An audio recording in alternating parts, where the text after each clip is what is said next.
The 3DS was very good to Kirby. Our favorite pink puffball got 15 different games for the system, 7 of which were exclusive to the 3DS. Now, a lot of these were expanded minigames, so if we just count mainline Kirby platformers on the 3DS, there are 2. Kirby Triple Deluxe and Kirby Planet Robobot, with Robobot being constantly revered for its unique sci-fi presentation and memorable storyline. But did you know that originally Planet Robobot didn't have any planets or robots at all? That idea didn't come about until later in development. So what was the game about originally? Well, we'll get to all that in this video as we talk about the complete development history and unused findings in Kirby Planet Robobot.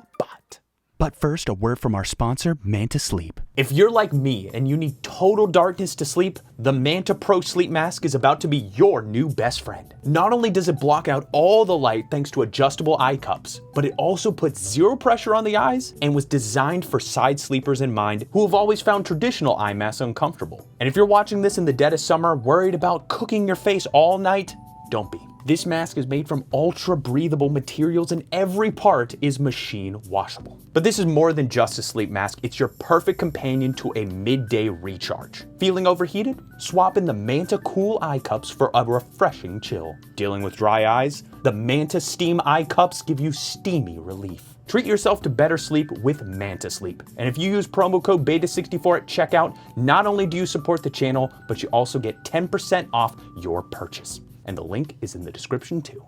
And now, back to the development of Kirby Planet Robobot.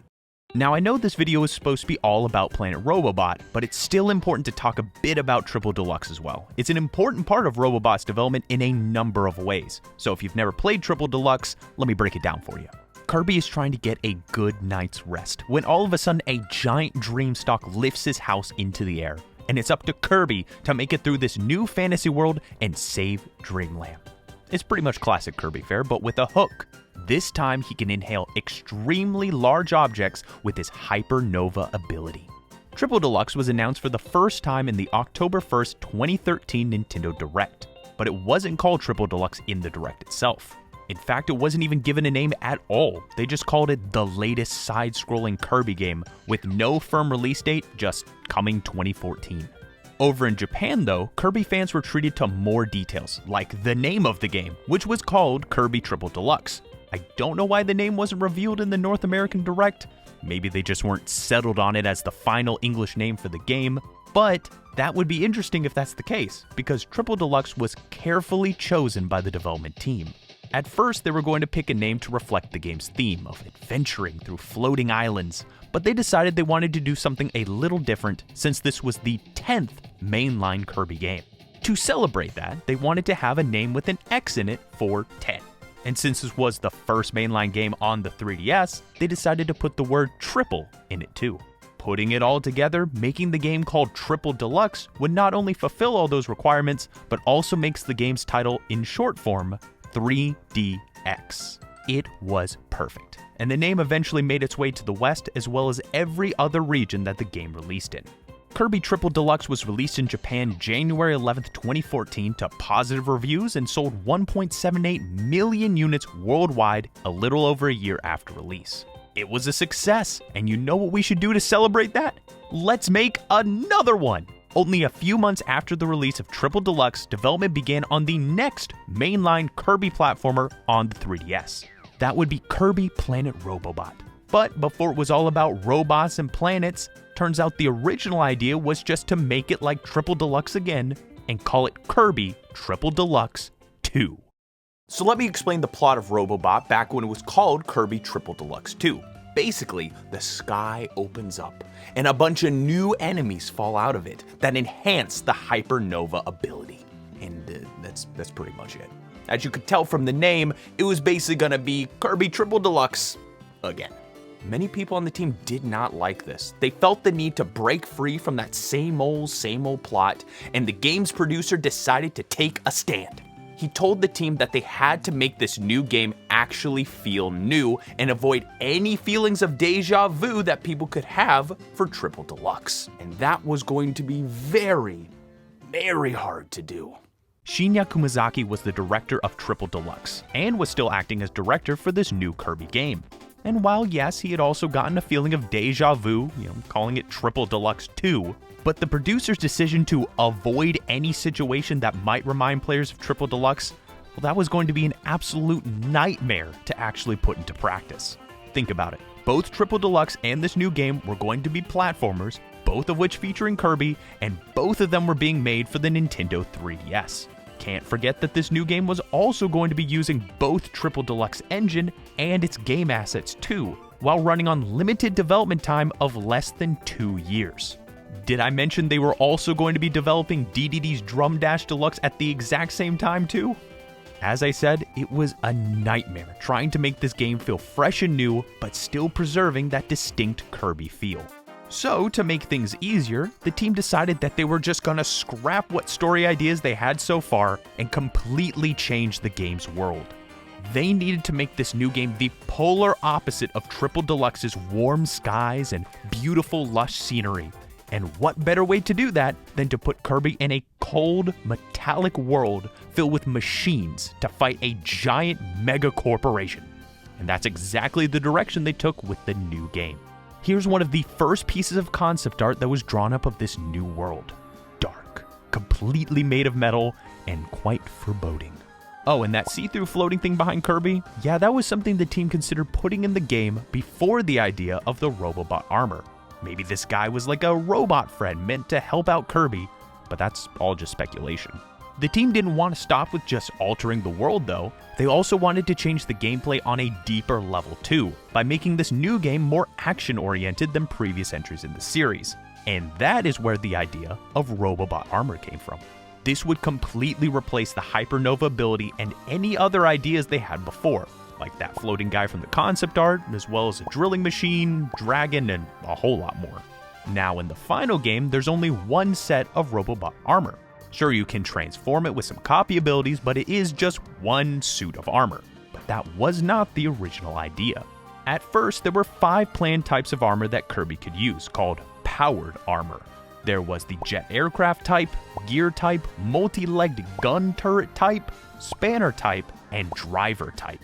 Eventually, the team narrowed it down to just the spanner type, but even then, there were still around 100 different designs made for it, before they were able to settle on this final design. In case you're curious, these were some of the possible candidates for what the final version of the armor would look like. And one of them may look very familiar, because it's a reference to the Dragoon air ride machine that appears in City Trial in Kirby Air Ride, which is another Kirby game that absolutely deserves its own Beta64 episode in the future.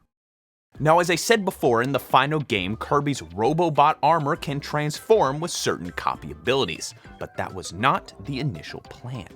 At first, Kirby's powered armor was just going to be a normal suit of armor that could punch things, and that was basically it. But while they were creating the suit's design, they just kept coming up with new ideas for things it could do, and after a while, they were like, why don't we just let it use copy abilities just like Kirby? And that is exactly what they did. It allowed the player to use unique mechanical versions of classic copy abilities and really solidified the powered armor as a core element of Kirby's new game.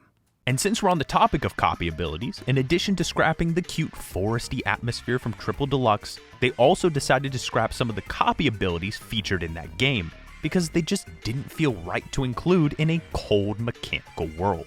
So abilities like Beetle and Bell, they were removed, and in their place the team added ESP and Poison, with ESP being one that Kumazaki really wanted to add to a Kirby game for years, and now seemed like the perfect time.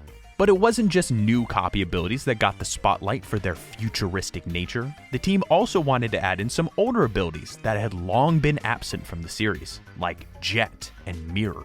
Not to mention UFO. It just fits so perfectly with the new game's theme. And with the Smash Bros. Amiibos selling extremely well at the time, they thought it'd be cool to use them in the new Kirby game to revive the long-absent Smash ability, either by scanning the Kirby Smash Amiibo or finding one in the Smash Room. So with all this new stuff, we can't exactly keep calling the game Triple Deluxe 2 anymore. What should we name the game then? The team's first idea was to call it Kirby Hagane, which is Japanese for steel. After all, the place is going to be filled with steel, so it makes sense, but in the end they decided against it. It just felt too edgy for a cute Kirby game, and translating that name to Kirby Steel in the West, that would sound kind of weird. So their next thought was to call it Kirby Robot Planet. But that just felt too literal. Yeah, it sure is a Kirby game that takes place on a planet with robots, but we need to give it a bit more impact. Their next idea was to call it Robo Planet, and with one last little tweak, it eventually became Hoshinokabi Robobo Planeto, or in other regions, Kirby Planet Robobot. And that's also around the time they decided to change Kirby's powered armor to also be called Robobot Armor. Okay, so they got this new mechanical world, and they've got Kirby in a suit of armor, and that's all cool and awesome, but you know what they don't have? A story. At this point in development, the team had no idea what the plot of the game would be, so they thought about what they had made already. A world made entirely of metal, robots running around, and that's when they realized there was no better way to bring it all together than with a sci-fi story. Here's an interesting twist about Kirby Planet Robobot. For some reason, the team decided to develop the story and gameplay completely separate from each other, at least at the beginning. Sure, it was being made by the same development team, but they decided that they would split the team in two, with part of them working on gameplay and the other working on the game's design. Of course, that doesn't mean that half the team was completely in the dark as to what the game would be about. At the beginning of development, right after they decided on making this a sci-fi game, the team all came together to get on the same page as to what the world would be like. After that, they split off, with one part of the team being in charge of creating dialogue, sketches, story, and setting, while the other part was in charge of abilities, gameplay, and making sure it was all fun to play. So, since we've been talking a bunch about the gameplay side of things, let's shift gears and talk about the other side of the team who was working on Robobot's plot. First off, as we know, it's going to be sci-fi themed now, with the opening cinematic using sweeping cinematic camera angles to make it feel like watching a movie. Usually this would be the time where they'd show off Kirby's daily life, being all cute and all that, but for Robobot they decided to skip that part, and instead put all the characters into immediate danger. After all, players were already familiar with what Kirby was up to from Deluxe, so instead, let's start things off with a bang, and set the stage for our new antagonists. President Haltman, CEO of Haltman Works Company, and Susie, his secretary. The development team thought about making the antagonist King DDD again, but ended up deciding against it. They felt like the idea was just too bland.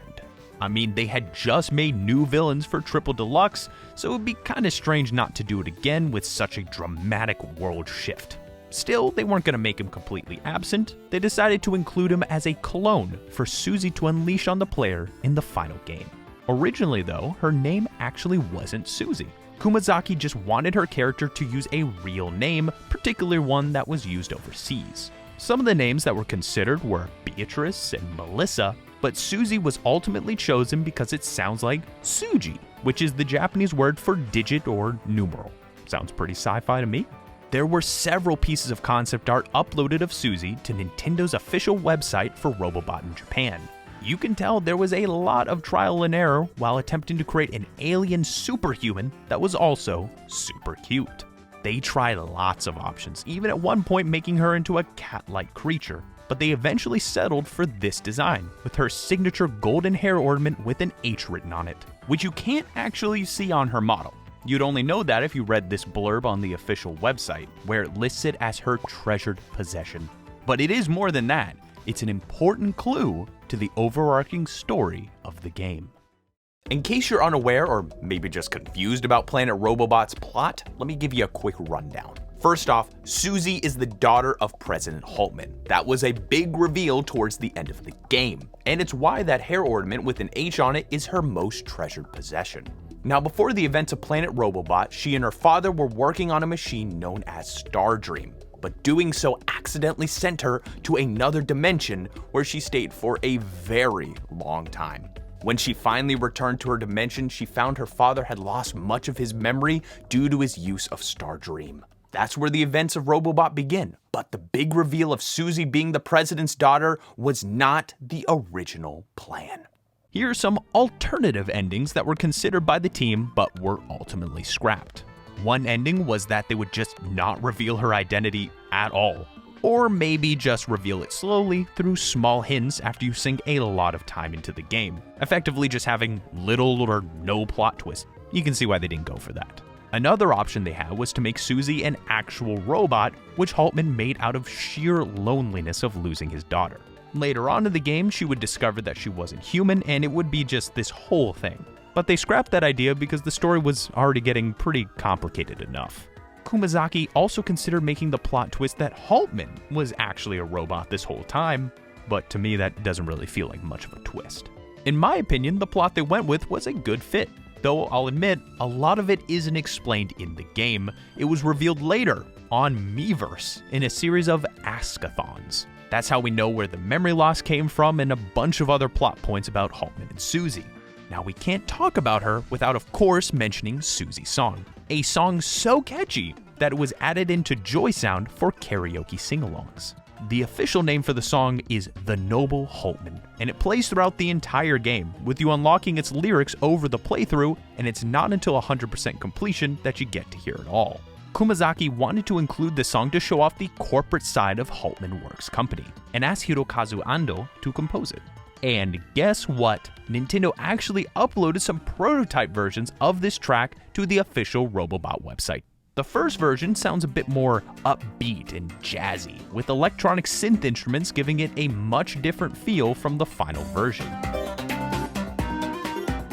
After Kumazaki heard the song that we're listening to now, he asked Ando to give it more weight. I mean, this is the anthem for a giant mega corporation, an evil one to be precise. So he went off to make the second prototype here. It definitely swung a bit too far in that direction, with deep, bassy drums that make it sound more like a military march.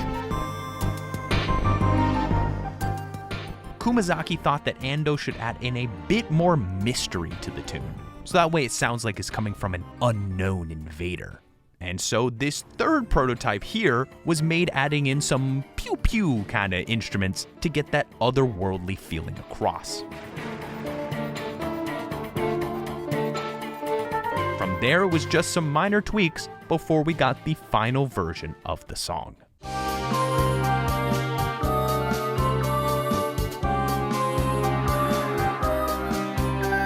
Prototype music of Star Dream's boss battle also made its way to Nintendo's website for Robobot. But before we listen to that, I want you to listen to this.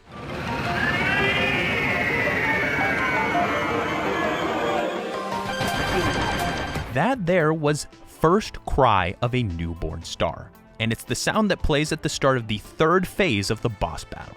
It was intended to sound like a baby's cry, but more inhuman. And to get this sound, Kumazaki asked his cat Tom to perform it. You can hear Tom without the distortion too, because the cat's meow is left over in the final game under the name Wave 317 Guest B Voice Cyan.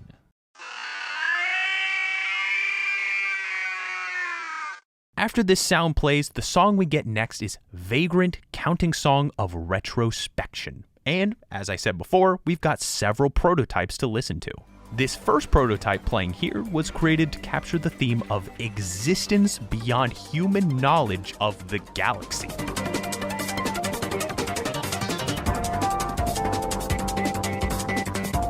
Very nice, very nice. But for the second prototype, Ando wanted to make things sound more intense, like this. After all, there is a countdown going on. It needed to sound more like a decisive battle, but it might have gone a bit too far.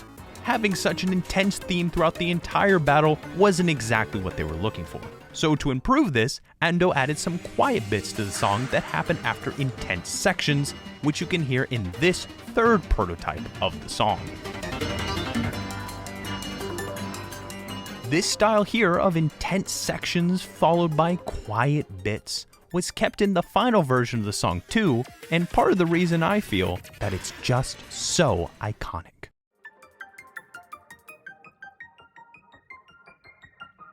So with the sound design, storyline, and other design aspects completed by one part of the team, and the action sequences and gameplay finished by the other side, it was time to combine it all to actually make the game. And it ended up being a huge pain. It was an extremely hectic end to Planet Robobot's development. Since everyone needed to be on the same page again to get this all put together, there were tons of meetings scheduled with the whole team to show off what's been done and what needs to still be done. And it was a helpful motivator to get Robobot across the finish line. Kirby Planet Robobot was announced on the March 3rd, 2016 Nintendo Direct, which was a little less than 2 months before the game's release in Japan and Korea. Because of that short time between reveal and release, I didn't really notice any differences between what they showed in the Direct and what we got in the final game. But that does not mean that we're done here. Let's take a look at what Robobot's got unused in its files.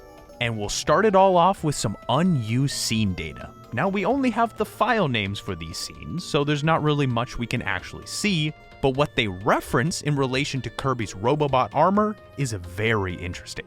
Check this out. These are the file names for various copy abilities that the armor can transform into, except you can't transform into any of these in the final game. Plus, there are even references to the Robobot armor being able to copy these abilities, which are completely absent from the game, even for Kirby. Maybe it was back before they knew which abilities they wanted to include in the game, so they just put everything in there. It also looks like the Robobot armor could have copied any ability in the game, not just a select few. But without any of the actual data, I don't know if we know that for sure. Now, how about we get to some stuff that we can actually see?